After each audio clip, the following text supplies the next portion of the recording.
মুসলমান বাবাজি খাসাইসুল কুবরা আল্লামা Jalaluddin Suyuti রাহমাতুল্লাহ আলাইহি থেকে নকল করে জামানার বড় আলেম শাইখুল হাদিস আল্লামা জাকারিয়া সাবর রাহমাতুল্লাহ আলাইহি তিনি তিনার কিতাবের ভিতরে একটি ওয়াকিয়া বর্ণনা করেছেন। ও বাজান, আল্লাহর নবী দুনিয়া থেকে যাওয়ার পর আল্লাহর নবীর পরে আমিরুল মুমিনিন হয়েছিলেন হযরত আবু বকর রাদিয়াল্লাহু তাআলা আনহু। বন্ধু, হযরত আবু বকর রাদিয়াল্লাহু তাআলা আনহু একদিন আসরের নামাজ পড়ার পর মসজিদ থেকে বাজারে যাবে। ইতিমধ্যে হঠাৎ করে 12 থেকে 13 বছরের একটা বালক সন্তান আবু বকরকে ডাক দিয়ে কই, হুজুর গো, আমার মা বলেছে যদি কোনো আলেম মানুষ, যদি কোনো জান্নাতি ব্যক্তি, যদি কোনো মুসাফির মানুষ, যদি কোনো কোরআনের হাফেজ যদি কারো বাড়িতে যায়, আল্লাহ তাআলা ওই ব্যক্তির কারণে ওই বাড়িতে যদি কোনো অসুস্থ ব্যক্তি থাকে আমার আল্লাহ সেবা দান করে দেয়। একটু আওয়াজ করে বলেন সুবহানাল্লাহ। হে মুসলমান, হযরত আবু বকর ডাক দিয়ে কই, বাবা গো, আমার মনের বিশ্বাস হইতেছে তোমার মা নিঃসন্দেহে একজন আল্লাহওয়ালা মহিলা। চলো বাবা, চলো যাই, আমি তোমার সঙ্গে তোমার বাড়িতে যাব। এইবারে ওই যুবক সন্তান সামনে যায়, পিছনে আবু বকর হাঁটি হাঁটি পা পা করে যাইতেছে। আবু বকরের পিছনে আরো 2-3 জন নবীর সাহাবীরাও যাইতেছে। ও বাজার, বাড়ি যখন পাবে ভাব, ওই বাড়ির ভিতর থেকে ছোট্ট মহিলা কন্যা সন্তানের আওয়াজে এই যেন ডাক দিয়ে কই, মাগো, আজ থেকে কারে আমি আব্বা কয়ে ডাকম? কে আমারে আদর করবে? কে আমার আবদার গুলো পূরণ করবে? এই কথা বলিয়া সন্তান কান্দে। ওই সন্তানের কান্না শুনিয়া এই যুবকটা রাস্তার মধ্যে গোড়াগড়ি দিয়া কান্দে। হযরত আবু বকর ডাক দিয়ে কই, বাবা গো, তুমি এমন কইরা কেন কান্না করো? তোমার কান্নার কারণ কি? ডাক দিয়ে কই, নবীর সাহাবী, আপনি কি শোনেন নেই? ওই যে ঘরের ভিতরে আমার কলিজার টুকরা বোন কান্দে, আব্বা আব্বা কইরা কান্দে। আমার মনে হয় আমার বাবা দুনিয়াতে নাই, আমি তো আজকে এতিম হয়ে গেলাম গো নবীর সাহাবী। আজ থেকে কে আমাদেরকে আদর করবে? কে আমাদেরকে ভালোবাসবে? এইবারে নবীর সাহাবী হযরত আবু বকর রাদিয়াল্লাহু তাআলা আনহু ডাক দিয়ে কই, বাবা গো, যেই সন্তানের মা নাই বাবা নাই, ওই সন্তানের জন্য আছেন যিনি আসমান জমিনের মালিক, তিনি। একটু আওয়াজ করে বলেন সুবহানাল্লাহ। মুসলমান বাবাইরা রে আমার, এইবারে হযরত আবু বকর ডাক দিয়ে কই, বাবা গো, চিন্তা করিস না বেটা, করিস না, তোমার সঙ্গে আছেন আমার আল্লাহ। ও বাবা, তুমি তোমার মাকে দিয়ে বলো না তোমার বাবার লাশটা একটু বাহির করে দিক। ও মুসলমান, কেন আপনি নবী নিয়ে আনন্দ করবেন না? কেন আপনি কোরআন নিয়ে আনন্দ করবেন না? কেন আপনি গুনাহ করবেন? কেন আপনি জাহান্নামের পথে থাকবেন? কেন আপনি আল্লাহর হুকুম মানবেন না? ও মুসলমান বন্ধুরা রে, হযরত আবু বকর ওই মৃত ব্যক্তির কাফনের কাফন পরাইছে, ওই মৃত ব্যক্তির লাশটা ধৌত করছে, ওই মৃত ব্যক্তিকে ওই মৃত ব্যক্তিকে খাটিয়ার উপর উঠাইয়া হযরত আবু বকরের ইমামতিতে জানাজার নামাজ শুরু হয়ে গেছে। কিন্তু আফসোসের বিষয় হইল হযরত আবু বকর 3-3 বার নামাজের নিয়ত ছেড়ে দিয়েছে। কথা বলেন কয়বার? আর একবার বলেন কয়বার? আমার ভাইরা, আমার বন্ধুরা রে, আমার বাংলাদেশে যদি কোন মসজিদের ইমাম সাহেব যদি 3 বার যদি নামাজ ভুল করে, পিছন থেকে মুসল্লিরা রাগ দেয়, কই, হুজুর নামাজ কোনতে পড়াইতেছেন না? কোন দিন মন আছে? কথা কয় না কেন? আরে মুসল্লিরা সব সময় হুজুরদের দোষ খোঁজে। কথা কয় না কেন? ও চুরি করছে, ও বাটপারি করছে, লুচ্চামু করছে, ঘুষ খাইছে, খাওয়ার পরে জীবনে যখন শেষ, তখন এসে মসজিদে ঢুইকা হুজুরদের ভুল ধরে। কথা বলে ঠিক কিনা? আর হুজুররা কেউ 16 বছর, কেউ 18 বছর মাদ্রাসায় পয়রা ওই পাছার গোস্ত পর্যন্ত মানে পুরা সরকার হয়ে গেছে। এরপর আইসা আল্লাহর কোরআন সিনার ভিতরে নিয়া, নবীর হাদিস সিনার ভিতরে নিয়া, এরপর মসজিদের মিনারের সামনের কাতারে দাঁড়াইছে। কথা বলেন ঠিক কিনা? আমার মেয়েরা, আর আমরা সবসময় হুজুরদের ভুল ধরি। হুজুর মন কোন দিক থাকে? কথা কয় না কেন? জোরে কয় না কেন? আলেমদের সঙ্গে বেয়াদবি করবেন না, কারণ আল উলামা ওয়ারাসাতুল আম্বিয়া, আলেম উলামা নবীদের ওয়ারিস। ভাইজান, আমরা তো নবী দেখি নাই, সাহাবায়ে কেরামরাও দেখি নাই, আমরা তাবিঈকে দেখি নাই, কিন্তু আমরা উলামায়ে কেরাম দেখছি। আল্লাহর নবী বলেন ইন্নাল উলামা ওয়ারাসাতুল আম্বিয়া। এমন একটা জামানা আসবে, ওই জামানার ভিতরে আমি নবী থাকবো না, সাহাবীরা থাকবে না। ওই জামানার মানুষ যদি উলামায়ে কেরামের চেহারার দিকে তাকায়, তারা যেন মনে করে নাই তারা আলেমদের চেহারার দিকে তাকাইলো না, আমি নবীর চেহারার দিকে তাকাইলো। জোরে বলেন আল্লাহু আকবার। আমার মেয়েরা, সেই সময় তার বেয়াদব ছিল না। একজন সাহাবী খুব নম্রশীল ডাক দিয়ে কয়, হুজুর আপনি তিনবার নামাজ ছাড়ছেন, কি আপনার কি কোনো অসুবিধা? হযরত আবু বকর ডাক দিয়ে কই, বাবা গো, আমি তিনবার নামাজ ছাড়ছি। নামাজ ছাড়ার কারণ হইল, আমি প্রথমবার যখন আল্লাহু আকবার কইয়া যখন নিয়ত করছি, আমি নজর কইরা দেখি এই মৃত ব্যক্তির কাফনের কাপড়ের ভিতরে ঠিক পায়ের এই জায়গার ভিতরে কি যেন নড়াচড়া করতেছে। আল্লাহু আকবার বলবেন না? আমার মেয়েরা, আমি এই ভয়ে নামাজ ছেড়ে দিছি। দ্বিতীয়বার যখন আল্লাহু আকবার বলছি, আমি নজর কইরা দেখি মৃত ব্যক্তি ঠিক এইটা কি কোন মানজানা কোমর, কোন কোমর, এই কোমরের এই জায়গার ভিতরে কি যেন নড়াচড়া করতেছে। আমারে ভয় লাগে গেছে, আমি নামাজ ছেড়ে দিছি। দ্বিতীয়বার যখন আল্লাহু আকবার বলছি, আমি নজর কইরা দেখি এই মৃত ব্যক্তির ঠিক বুকের ভিতরে কি যেন কাফনের ভিতরে নড়াচড়া করতেছে। আমি আবু বকর নামাজ ছেড়ে দিছি। হঠাৎ করে আরেকজন সাহাবী ডাক দিয়ে কই, হযরত বেয়াদবি মাফ করবেন, যদি অনুমতি দেন আমরা এই কাফনের কাপড়টা খুলে একটু চেক করতাম। সুবহানাল্লাহ বলবেন না? আমার মেয়েরা, কয়েকজন সাহাবী মিলিয়া যেমনে কইরা কাপড়টা একটু ফাঁক করছে, ওই কাফনের কাপড়ের ভিতর থেকে একটা সাপ এক টুকরা গোস্ত নিয়ে ওই মৃত ব্যক্তির বুকের উপর দাঁড়ায় গেছে।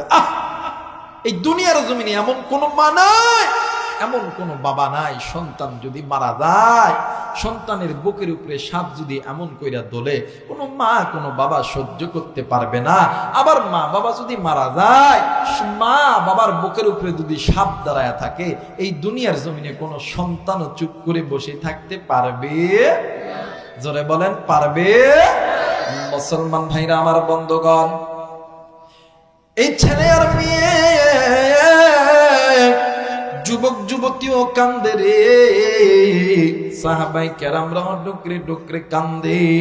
এইবারে হযরত আবু বকর রাদিয়াল্লাহু তাআলা আনহু ওই দুইটা সন্তানকে বুকের মধ্যে লইয়া ওই দুইটা সন্তানের কান্নার থামাইতে পারে না।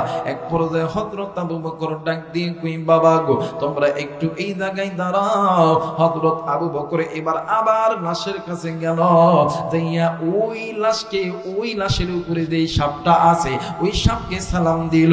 সালাম দেওয়ার সঙ্গে সঙ্গে আমার আল্লাহ সাপের জবান খুলে দিয়া সালামের জবাবটাও দিয়ে দিল। একটু আওয়াজ করে বলেন সুবহানাল্লাহ। হযরত আবু বকর ডাক দিয়ে কই, তুমি কি? তোমার পরিচয় আমারে দাও। ডাক দিয়ে কই, ও নবীর সাহাবী, আপনি আমারে চিনবেন না, আমি আপনারে চিনি। আপনি আল্লাহর নবীর জলিল কদর সাহাবী, আর আল্লাহ তাআলা আপনাকে দুনিয়াতে জান্নাতের টিকিট দিয়েছে। ওগো নবীর সাহাবী, আমি একটা সাপ কেন, আমার মতন আরো 69টি সাপ এই ব্যক্তির জন্য কবরের মধ্যে অপেক্ষা করতেছে। দুইটি সন্তান কান্দি, সাহাবায়ে কেরামরাও কান্দে রে। এক পর্যায়ে হযরত আবু বকর কিং কর্তব্য বিমূঢ় হয়ে গেছে। এইবার হযরত আবু বকর ঘরের ভিতরে যাইয়া ডাক দিয়ে কই, বাবা গো, তোমার মাকে একটু বলো না, আমি তোমার মায়ের সঙ্গে একটু কথা বলবো। এইবার ওই মৃত ব্যক্তির স্ত্রী পর্দার ভিতর থেকে হযরত আবু বকর প্রশ্ন করছে, মা গো, বলো তো দেখি, তোমার স্বামী কি তোমার সঙ্গে কোনোদিন কোনো খারাপ কোনো আচরণ করছে? ওই মহিলা ঘরের ভিতর থেকে পর্দার ভিতর থেকে এক ব্যক্তি ডাক দিয়ে কই আবু বকর, আমি যেই দিন থেকে এই বাড়ির পুত্রবধূ হয়েছে ওই দিন থেকে আমার স্বামী আমার সঙ্গে উচ্চ গলায় কোনো কথা বলে নাই। একটু আওয়াজ করে বলেন সুবহানাল্লাহ। ও বাজার, এই সমাজের ভিতর কেন আগের যুগেও স্বামীর সবচাইতে গোপন খবর জানতো স্ত্রী, আর স্ত্রীর সবচাইতে গোপন খবর জানে কিন্তু স্বামী। কিন্তু বাদামদি, যেই ঘরের ভিতরে স্বামী স্ত্রীর মহাব্বত আছে ওই ঘরের মধ্যে আল্লাহর রহমত আছে, আর যেই ঘরের ভিতরে স্বামী স্ত্রীর মহাব্বত নাই ওই ঘরের মধ্যে আমার আল্লাহর রহমত নাই। ওই ঘরের মধ্যে গজব আর গজব, গজব আর গজব। কথা বলেন ঠিক কিনা? আর আমার বাংলাদেশে স্বামী যদি মারা যায়, হ দেখছি তোর বাপ মারা গেছে আমার যা কষ্ট দিছে, কথা কয় না কেন? আছে না বাবা, এমন বুড়ি আছে না? আমার বের হ দেখছি তোর বাপ আমার সারাদিন খালি পিটাইছে পিটাইছে আর পিটাইছে। এমন বুড়ি মানুষ আছে না? আবার এমন বুড়াও আছে, এমন বৃদ্ধ মানুষ আছে, দেখ হ তোর মা আমারে যা কষ্ট দিছে, ভালো মতন ভাতি আন্দা খাওয়াই নাই, কথা কয় না কে? দাম্পত্য জীবনে সুখের দরকার আছে না? জোরে বলেন আছে না? আমার বেইরা, স্বামী আর স্ত্রীর মধ্যে যেই বাড়ির মধ্যে স্বামী স্ত্রীর মধ্যে মহাব্বত থাকবে, ভালোবাসা থাকবে, ওই ঘরের মধ্যে আল্লাহর রহমত থাকবে। যেই ঘরের ভিতরে স্বামী স্ত্রীর মধ্যে মহাব্বত নাই, ভালোবাসা নাই, ওই ঘরের মধ্যে বরকত রহমত কোনো কিছু। এই জন্য দাম্পত্য জীবনে যদি সুখ আনতে চান, মাঝে মধ্যে বাড়িতে যেটা আছে ওইটারে কইবেন আই লাভ ইউ, কথা কয় না কেন? আমাদের যুব সমাজ কিন্তু বাড়ির যেটা আছে ওটা কয় না আই লাভ ইউ, বাড়ি আর একটা আছে ওটা কই জান আমি তোমারে ছাড়া বাঁচতাম না, আই লাভ ইউ। কথা বলেন ঠিক কিনা? মুরব্বী যারা আছেন বাজারে যান, ডিম তো একাই খান, শীতের দিন আপেল তো কেউ দিলে একাই খান, মাঝে মধ্যে একটা ডিম কিনবেন। এখন তো ফোনের সিজন, একটা ফোন ডাক দেখো কইয়া তুমি কি ডিম খাইবা, একটা ডিম কি তোমার নামে লইতাম, কথা কয় না কেন? ঠিক আছে না বাবা? দেখবেন এই মহিলা, দেখবেন কয়েকজন মিলে যখন মিনি বৈঠক যখন দেয়, 5-7 জন একসাথে যখন মিনি বৈঠক যখন দেয়, ডাক দেখো হ তুই জানোস নি আমার জামাই আমার যা ভালোবাসে রে, বাতুল বাজারে গেলে যদি কিছু খাইতে লাগে আমারে বারবার ফোন দেয় যে তোমার নামে কি কি কিছু লইতাম, আমার জামা আমারে খুব ভালোবাসে, আমিও আমার জামারে ভালোবাসি, আই লাভ ইউ। কথা বলেন ঠিক কিনা? ওই ঘরের মধ্যে রহমত আছে, বরকত আছে। কারণ আল্লাহর নবী জনাবে মুহাম্মদ রাসূলুল্লাহ সাল্লাল্লাহু আলাইহি ওয়াসাল্লাম যতগুলো স্ত্রী একদিন আল্লাহর নবীকে ঘিরে ধরছে, ডাক দিয়ে কই নবী গো আজকে আপনাকে একটা প্রশ্ন করব। কই কি প্রশ্ন? কই বলেন তো দেখি আমাদের কয়জন স্ত্রীর মধ্যে আপনি কাকে বেশি ভালোবাসেন? জোরে করে আল্লাহু আকবার। আল্লাহর নবী ডাক দিয়ে কই শোনো, এটা আজকে কইতাম না, কালকে।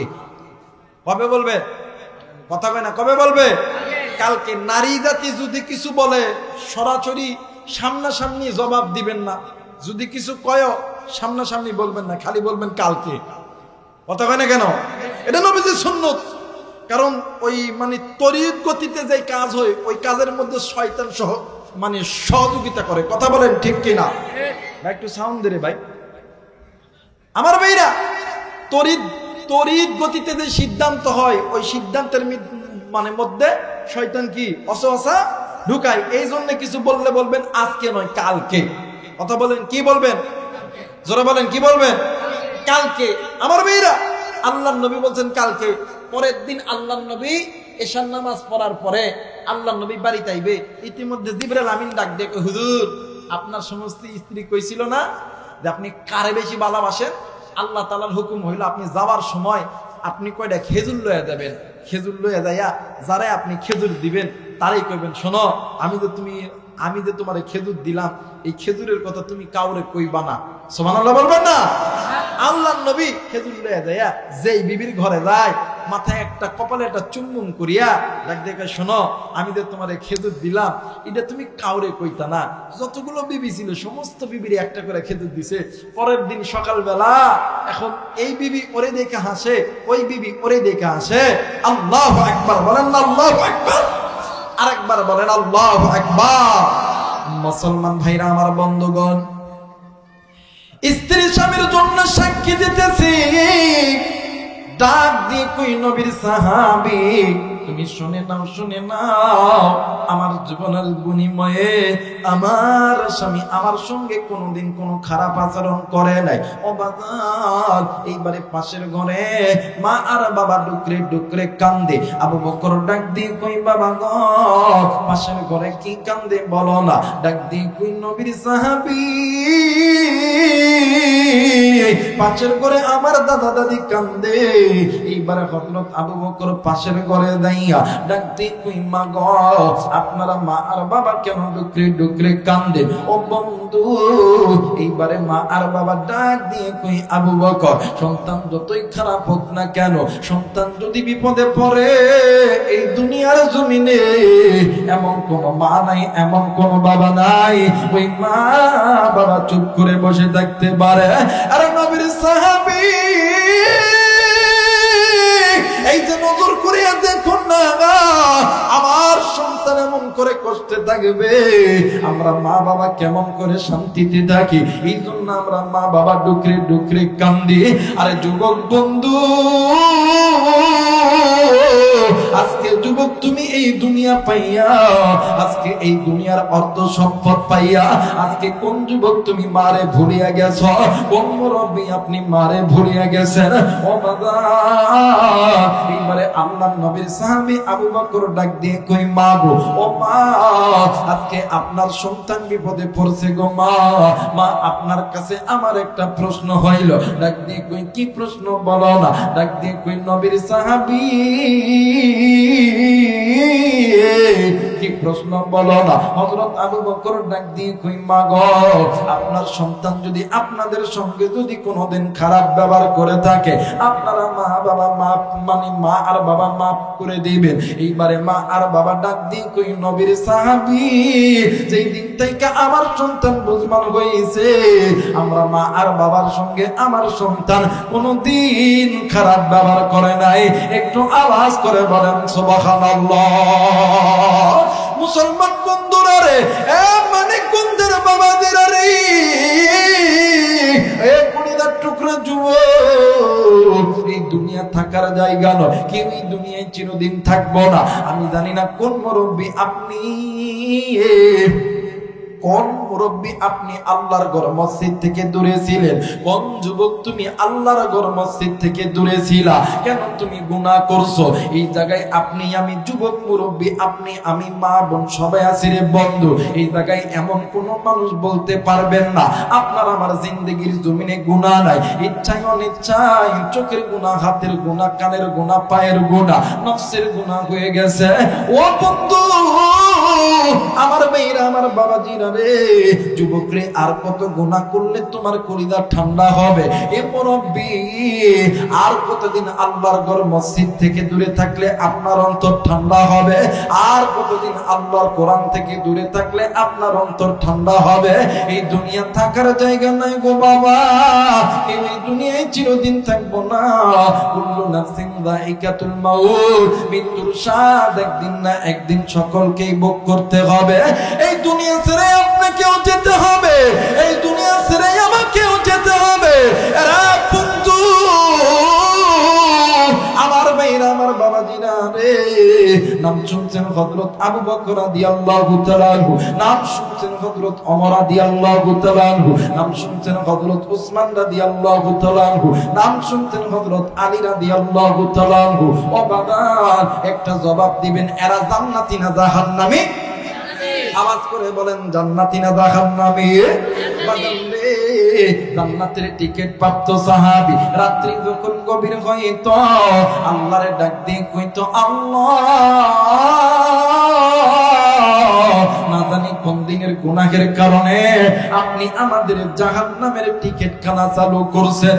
আর মানিকগঞ্জের বাবাজিরা রে, আপনি আমি নবী নয়, নয়, আপনি আমি সাহাবী নয়, আপনি আমি আবু বকর নয়, আপনি আমি ওসমান নয়, আলী নয়। তাইলে কি এমন আমল করছি যে আমল নিয়ে আপনি আমি কবরে যাবেন? কি এমন আমল করছি রে বাবা? ও বাবা, এই দুনিয়ার টাকা আপনার কবরে যাবে না, অর্থই আপনার কবরে যাবে না, সম্পদ আপনার কবরে যাবে না। মুরব্বি, আপনি কি মনে করছে আপনার কি মরার ভয় লাগবে না রে বাবা? যুবক, তুমি কি মন করছো তোমার পিছনে কি মালিকুল মউত আসবে না?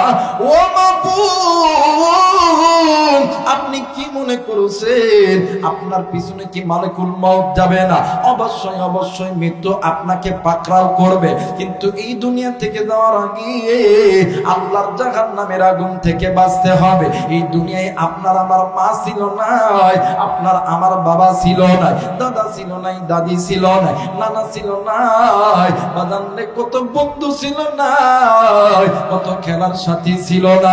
আর করে না টুকরা মুরব্বি, আজকে এই জান্নাতের বাগানে আসার সময় কোন মুরব্বি মায়ের কবরের পাশ দিয়ে এসেছে, বাবার কবরের পাশ দিয়ে এসেছে? এক বন্ধু ওই কবরের ভিতরে থেকে তোমার আমার মা ডাক দিয়ে কই, বাবা রে, ও বেটা, তোর জন্য আমি মা কিনা করি নাই, আমি বাবা কিনা করি নাই, আমি মা আর বাবা তোর জন্য হারামকে হারাম বলিয়া গণ্য করি নাই, সুদকে সুদ বলিয়া গণ্য করি নাই, জেনাকে জেনা বলিয়া গণ্য করি নাই। এ বেটা, আজকে আমার কবরে আযাব হয়, আমি এই কবরে আযাব সহ্য করতে পারি না। আমি জানি না কার মা জানি কবরে কান্দে, কার বাবা জানি কবরে কান্দে, কার মায়ের কবর জানি সাপ বিচ্ছুর দংশন চলতেছে, কার মায়ের কবর জানি জাহান্নামের আগুন জ্বলে। আপনি আমি সন্তান হইয়া ওই মা বাবার জন্য কোন কোন সন্তান দোয়া করতে রাজি? দুই হাত উঁচু করে আল্লাহরে দেখাও, আল্লাহ তুমি দেখো পিতা মাতার নেককার সন্তান হাত উঠাইছে, আল্লাহ নাফরমান সন্তানগুলো উঠাই নাই। ও মালিক, তুমি এই সন্তানগুলোকে আল্লাহ তুমি কবুল করে নাও। জোরে জোরে বলেন আমিন, আরেকবার বলেন আমিন। যারা যারা আজকের মাহফিলটা কবুল হয়ে দাও, তিনটা তাকবীর দিবেন আল্লাহকে খুশি করার উদ্দেশ্যে। নারায়ে তাকবীর, নারায়ে তাকবীর, নারায়ে তাকবীর। আল্লাহ কবুল করে নিক, জোরে বলেন আমিন, আরেকবার বলেন আমিন। আমার ভাইরা, হযরত আবু বকর জান্নাতি, ওমর জান্নাতি, আলী জান্নাতি, এরা যদি জাহান্নামের ভয়ে ডুকরে ডুকরে যদি কাঁদতে পারে,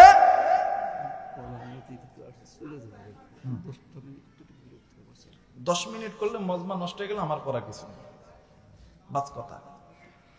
আমি একটু পরে তো ছেড়ে দিব, অনেকে একটু ওয়েট করতে পারে, 10টা পর্যন্ত। আমার ভাইরা, হযরত আবু বকর জান্নাতি না জাহান্নামী? কথা বলেন, জান্নাতি না জাহান্নামী? জান্নাতের টিকিট প্রাপ্ত সাহাবী হওয়ার পরেও রাত্রি বেলা তাহাজ্জুদ নামাজের ভিতরে আল্লাহকে ডাক দেখো, আল্লাহ ও মালিক, জানি না কোন দিনের গুনাহের কারণে আল্লাহ আমার জাহান্নামের টিকিটখানা চালু হয়ে গেছে, জান্নাতের টিকিটখানা বন্ধ হয়ে গেছে। বলেন তো দেখি, আপনি আমি কি আবু বকরের চাইতেও বড়? জোরে বলেন। ওমরের চাইতেও বড়? আলীর চাইতেও বড়? উসমানের চাইতেও বড়? না না, আপনার আমার আমল আবু বকরের চাইতেও দামি নয়, উসমানের চাইতেও দামি নয়, আলীর চাইতেও দামি নয়। তাহলে কি এমন আমল নয় কবরে যাবেন? বলেন, কি এমন আমল আছে যে আমল দিয়ে কবর জগতে বাঁচবে? দুনিয়াতে সুদ খাইছেন, ঘুষ খাইছেন, জেনা করছেন, আলেমদের বিরুদ্ধে কথা বলছেন, আলেমদেরকে মিথ্যা মামলা দিয়া কারাগারে রাখছেন, উলামায়ে কেরামদেরকে জেলার ভিতরে আপনারা প্রয়োজন দিয়ে হত্যা করেছেন। এখনো পর্যন্ত সময় আছে, আল্লাহর কাছে তওবা করো, আল্লাহ মাফ করে দিবে, নতুবা কবরের আযাব সহ্য করতে পারবা। অনেকে চিন্তা করে, হ্যাঁ আমি 5 ওয়াক্ত নামাজ ধরছি, আমার কি ছাড়তে পারে? এই বেটা, তুই কি নবীর বেটি চাইতে পারো? নবীর বেটি হযরত ফাতেমা রাদিয়াল্লাহু তাআলা আনহা, একদিন আল্লাহর নবী ডাক দেখে, ফাতেমা তুমি কি ঘুমায় থাকবা, নামাজ পড়বা না? ফাতেমা মুস্কি হাসি ডাক দেখো, আব্বা আপনি তো আমার বাবা, আপনি তো নবী, আমারও কি নামাজ পড়ান লাগতো? আল্লাহর নবী ডাক দেখে, ফাতেমা রে, ওই কবর আমি নবীরে চিনে না, ওই কবর তুমি ফাতেমারে চিনে না, ওই কবর চিনে শুধুমাত্র আমল, ওই কবর চিনে শুধুমাত্র আমল। কথা বলেন ঠিক কিনা? আজ যারা ইসলাম বিদ্বেষী ছিলা, আমরা তোমাদেরকে গালি দিব না, তোমরা এখনো সময় আছে, তওবা করে মুসলমান হও, আল্লাহর ঘরে ঢোকো, আল্লাহর কোরআন নিয়ে নবী নিয়ে আনন্দ করো। হেদায়েতের মালিককে যারা বলেন কে? ইন্নাকা লা তাহদি মান আহবাবতা ওয়ালাকিন্নাল্লাহা ইয়াহদি মান ইয়াশা। হেদায়েতের মালিক কে? আল্লাহ। আল্লাহ যদি হেদায়েত দেয় তাইলে জান্নাত পাবেন, আর যদি হেদায়েত না দেয় ওই জান্নাতে আর যাওয়ার দরকার নাই, কবরের মধ্যে খালি খাইটার বাড়ি আর জুত্তার বাড়ি। কথা বলেন ঠিক কিনা? আমার মেয়েরা, আমার বন্ধুগণ, কিন্তু মুসলমান আফসোসের বিষয় হইল, মুসলমান আর কতদিন গুনাহ করবেন? মুসলমান নামাজ পড়ি না, মুসলমান রোজা করি না, মুসলমান হজ করি না, মুসলমান যাকাত দিই না, মুসলমানের নারী পুরুষ পর্দাও কিন্তু করি। জোরে বলেন করি? আমার মেয়েরা, আল্লাহ বলেন ওয়াকরনা ফি বুয়ুতিকুন্না ওয়ালা তাবাররাজনা তাবাররুজাল জাহিলিয়াতিল উলা। এই নারীরা, তোমরা জাহিরি যুগের মতন সেজে বুঝে তোমরা ঘরের বাইরে বাহির হইও না, তোমরা পর্দার ভিতরে থাকো। বলেন তো দেখি, বর্তমানে মা আর বাবা আর মেয়ে এটা কি মানে? কথা কেনা মানে? ডাক্তার হ্যাঁ হুজুর করে ফতোয়া শুনতাম, আমার একটাই বেটি, মা ঘোর, মা ঘোর। কথা কয় না কেন? মা ঘোর ঘোর, যত পারিস ঘোর ঘোর। যে রাস্তার মধ্যে যায়, আর এই এলাকার কিছু যুবক ভাইরা যদি একটু দেখা, যদি কাহ মালটা কি যাচ্ছে রে, ওই বেটি বাড়িতে সেটা দেখো, আব্বা অমুকের বেটার এত বড় সাহস, আমারে কয় মাল। এই বেটা আবার যায় থানার ভিতরে, ওসির কাছে, চেয়ারম্যানের কাছে, মেম্বারের কাছে। ওসি আবার চেয়ারম্যানের কয় যে বাবা আপনি বিচারটা করে দেন। কথা কনে ওসি কি কয়, চেয়ারম্যান আপনি বিচারটা করে দেন। এখন চেয়ারম্যান ডাক, হ্যাঁ মেম্বার তোর বেটা কই? কয় কেন কি হয়েছে? কই তাড়াতাড়ি পরিশোধ হয়। এটা আমার বন্ধু হয়, আমার বন্ধুর মাইয়ারে তোর বেটা কেন বলবে মাল? হ্যাঁ কেন বলবে মাল? এখন ওই যুবক ডাক দিয়ে কই, চেয়ারম্যান সাহেব কি যে কইতাম, যেমন করে রাস্তার বাইরে হয়েছিল এমন এই অবস্থা আপনিও থাকলে আপনিও মিস দিতেন না। কথা বলেন ঠিক কিনা? আমার মেয়েরা, বর্তমান সমাজের ভিতরে বাপদেরকে বলি, ও বাবা আপনি তো বাপ, আপনিও তো একদিন যুবক ছিলেন।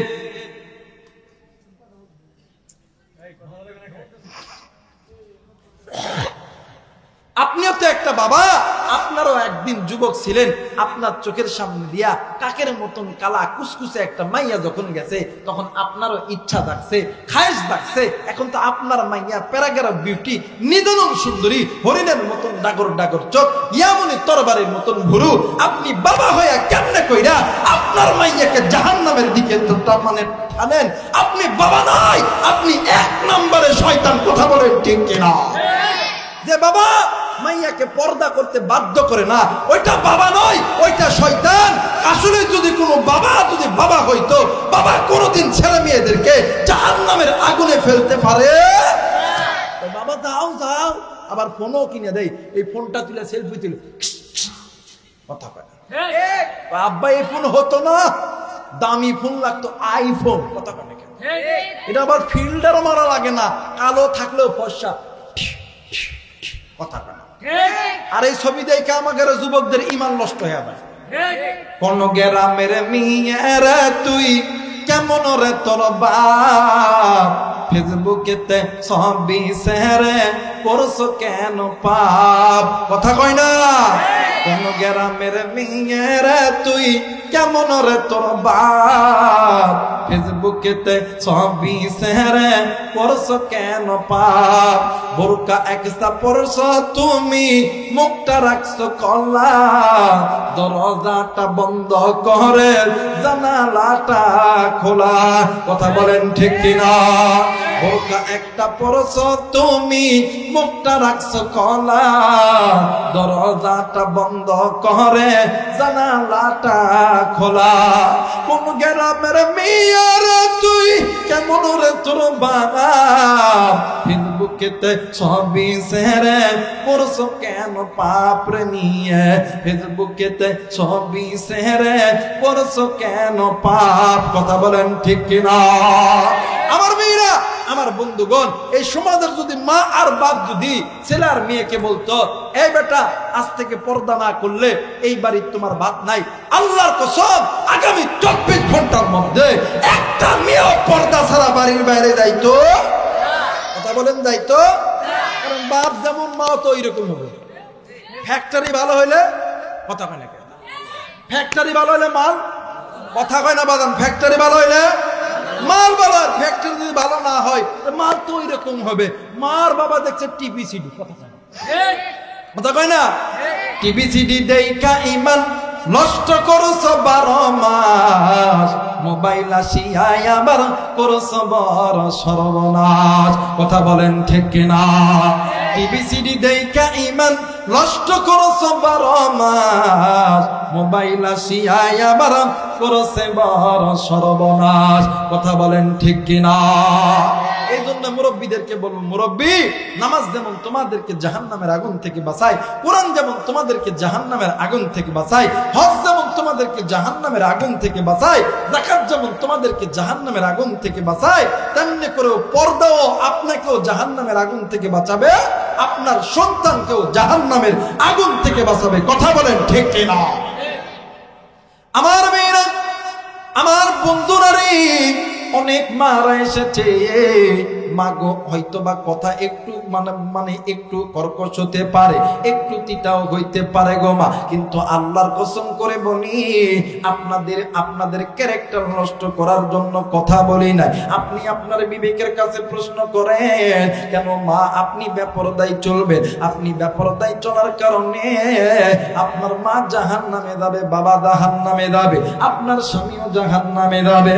এ মা, তোমার মতন মা ছিল নবীর বেটি হযরতে ফাতেমা রাদিয়াল্লাহু তাআলা আনহা। ও বাবা, আল্লাহর নবীর বেটি হযরতে ফাতেমা একদিন সকালবেলা বাড়ির সমস্ত কাজ সারার পরে ইমাম হাসান আর হোসেনকে গোসল দিয়ে সুন্দর কইরা সাজায় দিয়েছে। দেওয়ার পর ডাক দিয়ে কই, বেটা রে, তোমরা তোমাদের বাবা আলীকে যে বলে দাও আমি তোমাদের বাবার সঙ্গে একটু কথা বলবো। হযরত আলী রে ইমাম হাসান আর হোসেন ডাক দিয়ে কই, আব্বা গো, মা আপনাদের সঙ্গে কথা বলবে। এই কথা শুনিয়া হযরত আলী এক দূর দিয়ে ঘরের ভিতরে আইছে। কারণ হইল কিতাবের লেখক লিখে, যে দিন থেকে আপনার আমার নবী, দয়ার নবী, মায়ার নবী, রাহমাতুল লিল আলামিন দুনিয়া থেকে চলে গেছে, ওই দিন থেকে মা ফাতেমা কারো সঙ্গে ভালো মতন কথা কয় নাই। ও বাজার, হযরত আলী ঘরের ভিতরে আইসা ফাতেমার ডাক দিয়ে কই, ফাতেমা তুমি কেন আমারে ডাকো বলো না? ডাক দিয়ে কই, স্বামী গো, এই কথা বলিয়া স্বামীর জড়ায়া ধরছে, স্বামী স্ত্রীর জড়ায়া ধরছে। ডাক দিয়ে কই, স্বামী গো,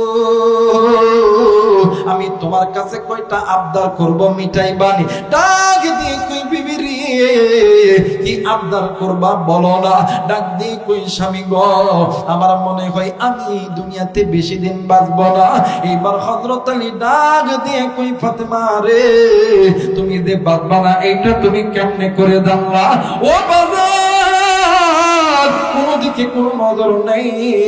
এইবারে ফাতেমা ডাক দিয়ে কই, স্বামী গো, আপনি কি জানেন না, যদি কোনো সন্তানের মৃত মা আর বাবা স্বপ্নের ভিতরে যদি তারে ডাকে, ওই সন্তান দুনিয়াতে চিরদিন আর বাঁচবে না। ও গো স্বামী, আমার মনে হয় আমি আর বাঁচবো না, কিন্তু স্বামী গো, আপনার কাছে একটাই আবদার, আপনি আমার ইমাম হাসান হোসেনকে কষ্ট দিবেন না। 2 নাম্বার, আমি যদি মারা যাই রাতের বেলা আমার দাফন কাফনের ব্যবস্থা করবেন। 3 নাম্বার, আপনি নিজে আমার লাশ ধোয়াইবেন, আপনি নিজেই আমারে কবর দিবেন। 4 নাম্বার হইল আপনার সবচাইতে ঘনিষ্ঠ ব্যক্তি দ্বারা আপনি কবরটা খনন করাইবেন। ও বাবা, হযরত আলী যখন এই কথা শুনলো, আলী ডাক দিয়ে কই, ফাতেমা রে, বুঝতে পেরেছি 1 নাম্বার আমি কোনোদিন ইমাম হাসান হোসেনকে কষ্ট দিব না, কিন্তু 2 নাম্বার কেন তোমার মৃত্যু হলে রাতের বেলা তোমারে দাফন করব। ডাক দিয়ে কই, স্বামী গো, আমি নবীর বেটি ফাতেমা, আমি যদি মারা যাই এই মদিনার জমিনে হাজার হাজার মানুষ জমা হয়ে যাবে। ও স্বামী, আমার আল্লাহ মেয়েদের জন্য পর্দা ফরজ করেছে। অনেক মানুষ আইসা দেখবে ফাতেমা এত বড় লম্বা ছিল, ফাতেমা এইরকম মোটা ছিল। ও গো স্বামী, তাইলে আমার পর্দার খেলাফ হয়ে যাবে, আমার আল্লাহ আমারে জাহান্নামে দিবে। এইবার হযরত আলী রাদিয়াল্লাহু তাআলা ডাক দিয়ে কই, বিবি রে, 2 নাম্বার কি 3 নাম্বার কি বলো না? ডাক দিয়ে কই, স্বামী গো, আপনি আমারে নিজে ধৌত করবেন, নিজে গোসল দিবেন, নিজে কাপড়ের কাপড় পরাইবেন, আপনি আমারে নিজে কবরের মধ্যে নামাইবেন। কই এইটার ফায়দা কি বলো না? ডাক দিয়ে কই, স্বামী গো, আমার আল্লাহ বলেছেন হুন্না লিবাসুন লাকুম ওয়া আনতুম লিবাসুন লা। আল্লাহ তাআলা স্ত্রীকে স্বামীর পোশাক বানাইছে, স্বামীকে স্ত্রী পোশাক বানাইছে। ওগো স্বামী, আল্লাহ তাআলা আপনার জন্য আমারে হালাল করছে, আমার জন্য আপনারে হালাল করছে। অন্য কোন মানুষ যদি আমার দেহ দেখে আরেকজন মানুষের কাছে গল্প করে, তাইলে তো আমার ঈমান খণ্ড হয়ে যাবে। আর কবরে যখন নামবেন, অন্যান্য মানুষ যখন কবরে নামাইবে, তখন তো অন্য মানুষের পরশ যদি আমার গায়ে লেগে যায়, আমার ঈমান নষ্ট হইয়া যাবে। এরে মানিকগঞ্জের মায়েরা রে, নবীর বিটি ফাতেমা দুনিয়া থেকে চলে যাবে, এরপরও পর্দার খেলাপ করে নাই। আপনি কি এমন আমল করছেন যে আমল করি আপনি কবরে যাবেন? ভালো মতন তো পর্দাও করেন নাই, ভালো মতন নামাজও পড়েন নাই, স্বামীর খেদমতটাও করেন নাই। ও মা, এখনো সময় আছে মা গো, এখনো সময় আছে। গুনাহ ছেড়ে দিতে হবে, পর্দা করতে হবে, আল্লাহর হুকুমে ইবাদত মানতে হবে গো মা। কোরআন নিয়ে, নবী নিয়ে আনন্দ করতে হবে। মনে আছে কিনা জানি না, এইবারে আল্লাহর বান্দা নবীর সাহাবী হযরত আবু বকর ডাক দিয়ে কই, মা গো, আপনার সন্তান যদি আপনার সঙ্গে খারাপ কোনো কথা বলে থাকে, তাইলে সন্তানকে মাফ করে দিবেন। মা ডাক দিয়ে কই, নবী গো, ও নবীর সাহাবী, এই দুনিয়ার জমিনে এমন কোন মা নাই, এমন কোন বাবা নাই, সন্তান বিপদে পড়লে মা বাবা কোনদিন চুপ করে থাকে। এরা মানিকগঞ্জের বাবারা রে, এরা বিলকিস্তির যুবক বন্ধু, আজকে কোন যুবক তুমি মারে কষ্ট দাও, কোন যুবক তুমি মারে দুঃখ দাও, কোন যুবক তুমি মারে বাদ দাও না? শোনো শোনো শোনো, এই দুনিয়ার জমিনে স্ত্রী বলো, সন্তান বলো, বন্ধু বলো, বান্ধব বলো, সবাই তোমারে ভালোবাসে স্বার্থের লোভে। স্বার্থ ছাড়া 2 জন ব্যক্তি ভালোবাসে, একজন হইল মা আর একজন হইল বাবা। এই মা যার জিন্দা আছে রে, এই বাবা যার জিন্দা আছে, এর মতন দুনিয়ার মতন সুখী আর কেউ নাই। মা যার নাই রে, বাপজার নাই রে, এর মতন দুঃখী আর কেউ নাই রে বাবা। ও বন্ধু, আমি জানি না এই ময়দানে কার জানি কলিজার টুকরা বাবা নাই, কার জানি কলিজার টুকরা বাবা নাই। আরে কোন যুবক তুমি বাড়িতে যাইয়া মারে মা কইয়া ডাকতে পারবা না?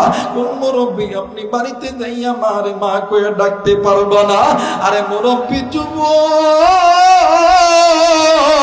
তুমি এতিম ছিলা গো, আজকে আমি আবু রাইহান, আমারও বাবা নাই, আমি এতিম রে বাবা।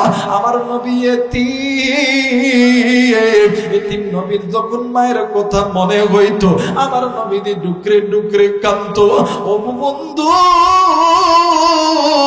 আল্লাহর নবী জনাবে মুহাম্মদ রাসূলুল্লাহ সাল্লাল্লাহু আলাইহি ওয়াসাল্লাম একদিন ইমাম হাসান আর হুসাইনের সঙ্গে খেলা করতেছিলেন। ইতিমধ্যে হযরত আলী কোথায় থেকে আইছে, 2টি সন্তান বাবাকে দেখার পরে বাবার কাছে দৌড় দিয়ে চলে গেছে। একবার হাসান আর একবার হুসাইন হযরত আলীর গালে চুম্মা খায়। এই চিত্র দেখিয়া আমার নবী ডুকরে ডুকরে কান্দে। হযরত আলী ডাক দিয়ে কই, ইমাম হাসান, কান্না কোথা থেকে আসতেছে? হঠাৎ করে নজর কইরা দেখে আল্লাহর নবী ছোট বাচ্চার মতন কাঁদতেছে। এইবারে ইমাম হাসান আর হুসাইন দুনু ভাই দাইয়া ডাক দিয়ে কই, নানা গো, তুমি কেন কান্দো? এখনই তো হাসলা। হযরত আলীও ডাক দিয়ে কই নবী গো আপনি কেন কাঁদলেন গো নবীজি? আল্লাহর নবী রাগান্বিত অবস্থায় ডাক দিয়ে কই আলী রে, আমি নবী তোমারে একটা আদেশ কইরা গেলাম, এই দুনিয়ার জমিনে যতদিন তুমি জিন্দা থাকবা আমার উম্মতদেরকে জানায়া দিবা, এই দুনিয়ার জমিনে যে সন্তানের মা নাই, যে সন্তানের বাবা নাই, ওই সন্তানের সামনে তুমি জানো তোমার আপন সন্তানকে আদর করবা না। কারণ তুমি যে সময় তুমি তোমার আপন সন্তানকে আদর করো, আর যে সন্তানের বাবা নাই, যে সন্তানের মা নাই, ওই সন্তানের কুলিদা বানাইতে পারে না। এরে আলী, এই দুনিয়াতে আমার বাবা ছিল না, এই দুনিয়াতে আমার মা ছিল না। ইমাম হাসানের হুসেন যখন তোমারই জন্ম দিছে, আমার মায়ের কথাই আমার মনে হইয়া গেছে, আমার বাবার কথাই আমার মনে হইয়া গেছে। আরে যুবক, ওই মা জিকির নাই রে, ওই বাপ জিকির নাই রে।